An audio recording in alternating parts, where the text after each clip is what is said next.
अस्सलाम वालेकुम students, welcome back to my channel educational tips.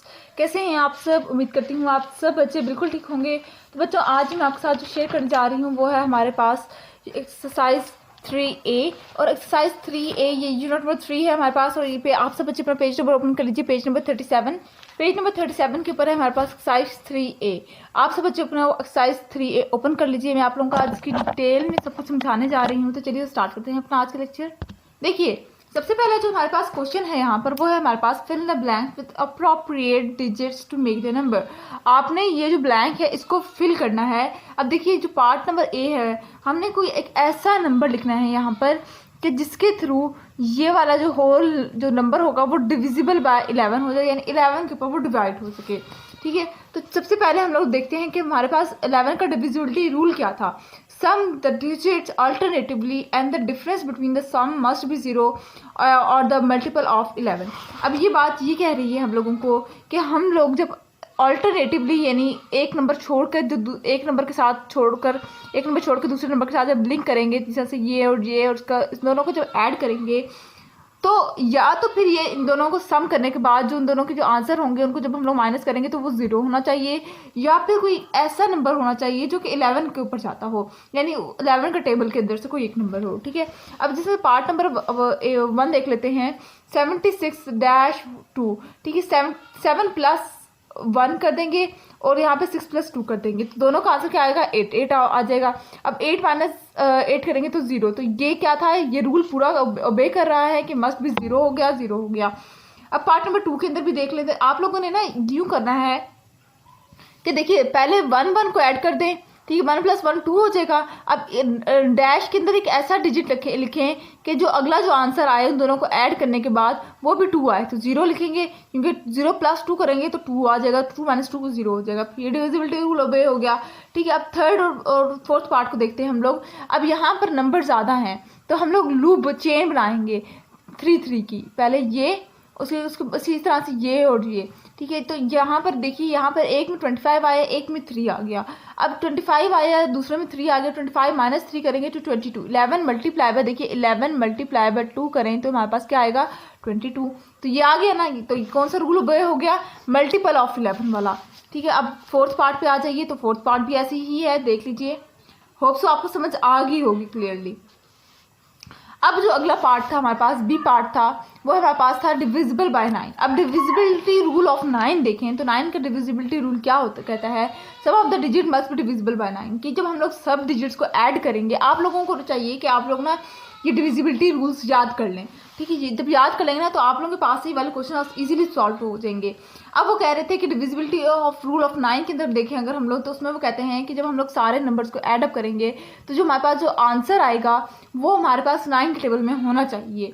ठीक है, तो देखिए, जब हम 7 + 6 + 2 करें तो आप लोगों के पास जो आंसर आएगा वो हमारे पास आ जाएगा 16, 17, 18, 16 आ जाएगा, 15 आ जाएगा, सॉरी 15 आ जाएगा। 15 के अंदर +3 करेंगे तो हमारे पास 18 आ जाएगा। 18 जो है वो हमारे पास क्या है? वो डिविजिबल ऑफ 9 है, यानी वो 9 के टेबल में आता है, सेम एज इट इज़ सारे बाकी चारों भी हैं। ठीक है, अब आ जाते हैं हम लोग सी पार्ट के अंदर। सी पार्ट में क्या कहता है? Divisible by 9। Divisibility rule of 8, divisibility of 8 के देखेंगे अगर हम लोग डिविजिबल रूल ऑफ 8 देखें, लास्ट 2 और 3 digit must be the divisible by 8, यानी आखिरी 2-3 जो नंबर्स होंगे वो हमारे पास 8 के टेबल के ऊपर जाने चाहिए। ठीक है, तो इसका आंसर है जी, देखिए पार्ट नंबर 1 के अंदर देखिए 7, 6, 3, 2।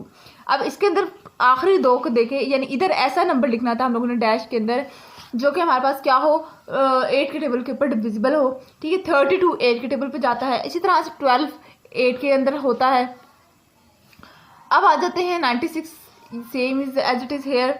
और लास्ट नंबर या लास्ट 2 नंबर 0 8 को देख लें तो 8 जाता है। ठीक है जी, उसके बाद हम लोग डी पार्ट था हमारे पास डिविजिबल बाय 25। 25 का डिविजिबिलिटी रूल देख लेते हैं। The digit in the tens and the ones place should be 25, 50, 75 और 00, यानी 10th नंबर पर जो या 1 नंबर पर यानी 0। ठीक है, तो यही जो नंबर्स होंगे ये क्या होंगे? इनके आखिर में डिविजिबल ऑफ 25 के अंदर ये नंबर्स होने चाहिए। कौन कौन से? 25, 50 या फिर 75 या फिर 0। ठीक है, 75 इधर आ जाएगा, 7 था डैश में क्या लिखेंगे? 5 लिख देंगे, 0 आ जाएगा, 5 आ जाएगा और फिर 0 आ जाएगा। ठीक है जी। तो यहाँ तक आप लोगों को कोई कन्फ्यूजन हो तो आप लोग मुझसे अभी कमेंट बॉक्स के अंदर फ़ौरन पूछ लीजिएगा, मैं आप लोगों को रिप्लाई जरूर कर दूंगी। अब next coming towards question number 2। Question number 2 के अंदर क्या है, a composite number can always be express as the sum of the two prime numbers. अब कंपोजिट नंबर को कह रहे हैं कि हमेशा इस तरह से एक्सप्रेस किया जाता है कि उसको दो प्राइम नंबर्स को ऐड किया जाता है तो हमारे पास वो आंसर आ जाएगा, सम आ जाएगा। अब जैसे पार्ट नंबर ए के अंदर देख लीजिए तो 15 था, 15 को हम लोग ने दो नंबर्स के अंदर डिवाइड किया, इन 2 + 13 कर दिया तो हमारे पास टोटल क्या आया, 15 आ गया। तो ये दो क्या हैं, ये दो क्या हैं, ये कॉम्पोजिट नंबर्स हो जाएंगे। ठीक है जी, ये क्या हो जाएंगे, कॉम्पोजिट नंबर। 24 है, इसके दो कॉम्पोजिट नंबर निकालेंगे तो वो कौन कौन से आ जाएंगे, 11 + 13 कर लें। ठीक है, 36 है, 31 + 5 कर लें, 40 है तो 37 + 3 एंड देन 56 53 + 3 कर देंगे तो हमारे पास क्या आ जाएगा, दो कॉम्पोजिट नंबर्स। ओके, उसके बाद जी हम आपके साथ मैं आपके साथ अब आगे शेयर करती हूँ 3B के अंदर। अब एक्सरसाइज 3B अपनी ओपन कर लीजिए। एक्सरसाइज 3B हमें क्या कहती है, express these number as the product of their prime number and then express in them in the index form. आप लोगों ने पहले इनको प्राइम नंबर्स की फॉर्म में एक्सप्रेस करना है, उसके बाद इंडेक्स फॉर्म में आपने शो करना है। अब इंडेक्स फॉर्म सबसे पहले समझ लीजिए, इंडेक्स फॉर्म होती क्या है, जितने भी ये जो रेज टू पावर जिस तरह से हमारे पास 3 × 3 × 3 × 3 है। ठीक है, अब इसको उन्होंने कहा कि और आप उन्होंने कह दिया कि right it in an index form. इसको हम लोग क्या करेंगे, इस नंबर को हम लोग रेज टू पावर की फॉर्म में लिख देंगे, जिस तरह से 1 2 3 4, तो जितने 3 हैं रिपीटेड नंबर्स के साथ करेंगे। ठीक है, अगर नंबर चेंज है जिस तरह से 3 4 5 6, इसकी इंडेक्स फॉर्म नहीं हो सकती। जो रिपीटेड नंबर्स होंगे उनकी सिर्फ इंडेक्स फॉर्म होती है। जैसे से अब एक और एग्जाम्पल ले लें, दिस इज आवर एग्जाम्पल के तौर पर मैं आप लोगों को समझा रही हूँ। ठीक, इसकी उन्होंने कहा कि इसकी बेटा आप लोग लिखो इंडेक्स फॉर्म लिखो। अब आप लोग इसकी इंडेक्स फॉर्म कैसे लिखेंगे, 2 है रिपीटेड नंबर तो यहाँ पे मल्टीप्लाई बाय 3/2 5/2। अगर हम लोग अगर इसको स्पोक करें, आप लोग बोलें कि इसको कैसे बोला जाएगा, तो आप लिखेंगे 2 × 2, 3 × पावर, रेज टू पावर के लिए रेज टू पावर। ठीक है, 3 × 2 मल्टीप्लाई बाय 5 × 2। ठीक है, इसको हम लोग, ये इसकी पावर होती है, इसको कहते हैं पावर। ठीक है, ये क्या है, इसकी पावर होती है। अब आ जाते हैं हम लोग 3B के अंदर। साइज 3B के अंदर आ जाएं तो हमारे पास उन्होंने क्या कहा, express this number as the product of their prime factor and then express them in this form. पहले आपने इसके प्राइम फैक्टर्स निकालने, आपने फैक्टर्स निकालने के बाद इसके आप लोगों ने पहले देखे, आप लोगों ने पिछली क्लास में पढ़ा होगा ना एलसीएम और एचसीएफ वगैरह, वो आप उसके अंदर आप लोग क्या निकालते थे, उसके फैक्टर्स निकालते थे। ठीक है, पहले आप लोगों ने फैक्टर्स निकालने हैं, उसके बाद जब फैक्टर्स आ जाएंगे उसको आप लोगों ने क्या करना है, उसको आप लोगों ने इंडेक्स फॉर्म में लिख देना है, इंडेक्स फॉर्म यानी रेज टू पावर की फॉर्म में। ठीक है, पार्ट नंबर ए की तरफ देखते हैं। 36 है, 36 के सबसे पहले हम लोगों ने क्या किया, फैक्टर्स निकाले, यानी 36 को इसके अंदर फैक्टर्स आप लोगों ने वैसे तो अपनी पिछली क्लासेस में पढ़ा होगा कि फैक्टर्स कैसे निकालते हैं। ठीक है, आप लोगों ने इसके अंदर फैक्टर्स जो होते हैं, फैक्टर जो हैं वो हमेशा लोएस्ट वैल्यू से निकालना शुरू करते हैं। जिस तरह से लोएस्ट से शुरू करते हैं, सबसे पहले 2 से देखते हैं कि चेक करते हैं कि ये नंबर 2 के ऊपर तो नहीं कहीं डिवाइड होता, फिर 3, अब फिर 3, फिर 4, फिर 5 अप टू सो ऑन। ठीक है, 1 से शुरू करते हैं, 1 से शुरू करते हैं और अप टू सो ऑन। तो अच्छा, 36 के जब हम लोगों ने फैक्टर्स निकाल लिए, इस तरह से नोट डाउन कर लिया, उसके बाद फिर हम लोगों ने इसको इंडेक्स फॉर्म लिखना है। अब देखिए यहाँ पे 2 है, जो दो रिपीटेड हो रहा है, तो मतलब तो 2 × 2 हो जाएगा, 3 × 3 हो जाएगा।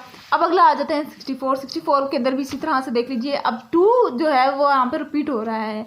ठीक है, ये इसके फैक्टर्स निकल गए, ये हम लोगों ने लिखा, और ये 6 बार 2 आया है तो यहाँ पे 2 × 6 हो जाएगा।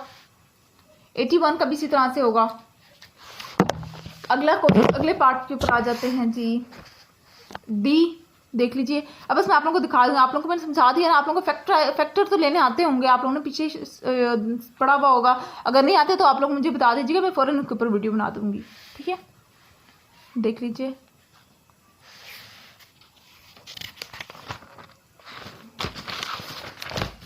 उसके बाद ये जी पार्ट है आप लोगों का, H two P I, repeated number के ही हमेशा आपके पास इंडेक्स फॉर्म आएगी, जो रिपीटेड नंबर नहीं होगा उसको कोई इंडेक्स फॉर्म नहीं होगी। ठीक है ना, ये बात याद रखिएगा आप लोग। तो ये था आज का लेक्चर। होप सो आपको समझ आ गया होगा। 3 और 3 भी एक्सरसाइज थी। तो आज का लेक्चर यहीं पे एंड करते हैं। उम्मीद करती हूँ आपको आज का लेक्चर समझ आ गया होगा। अगर आज का लेक्चर आप लोगों को पसंद आया तो चैनल को सब्सक्राइब कर दीजिएगा, वीडियोस को लाइक कर दीजिएगा और साथ साथ बेल आइकन को प्रेस करना मत भूलिएगा। इससे मेरी आने वाली हर लेटेस्ट अपडेट्स सबसे पहले आप तक पहुंचेगी। मिलती हूँ किसी और वीडियो में। दुआओं में याद रखिएगा, अपना ख्याल रखिएगा। अल्लाह हाफिज़।